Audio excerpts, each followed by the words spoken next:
ગઈકાલે આપણે વિડીયો બનાવ્યો હતો કે આ રેલવેનું કામ કરતો ખાનગી કોન્ટ્રાક્ટર સરકારની યોજના સુજલામ સુફલામ જળ અભિયાનના નો દુરુપયોગ કરીને લાખો મેટ્રિક ટન કાંકરો નદીમાંથી ઉપાડીને અહીંયા નાખ્યો છે. એટલે હવે આ ચોરી છુપાવવા માટે આ રેલવેના કોન્ટ્રાક્ટર દ્વારા રાતથી કામગીરી ચાલુ થઈ ગઈ છે કે ઉપર માટીના ઢગલા કરી ફેંકી દેવાના, જેથી કરીને આ ગ્રેવલ કાંકરો દેખાય નહીં. જોઈ શકો છો તમે વિડીયો.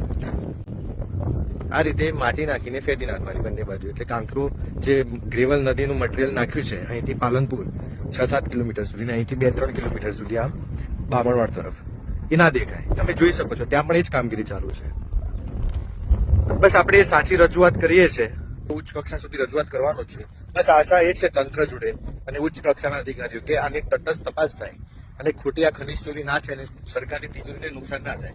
કેમ કે ગામડાના લોકો આ રોયલ્ટી ભરપાઈ થાય તો એ ગ્રાન્ટ વિકાસના કામોમાં ફળવાય, એટલે વિકાસના કામો ગામડામાં આવે રોયલ્ટીની ગ્રાન્ટના. એટલે સરકારી તિજોરીને પણ નુકસાન ના થાય ને આ ખનીજ ચોરો એના ભ્રષ્ટ અધિકારીઓ જોડેની મિલીભગતથી ભ્રષ્ટાચાર પણ બંધ થાય. આપણો હેતુ એ છે. સત્યમેવ જયતે.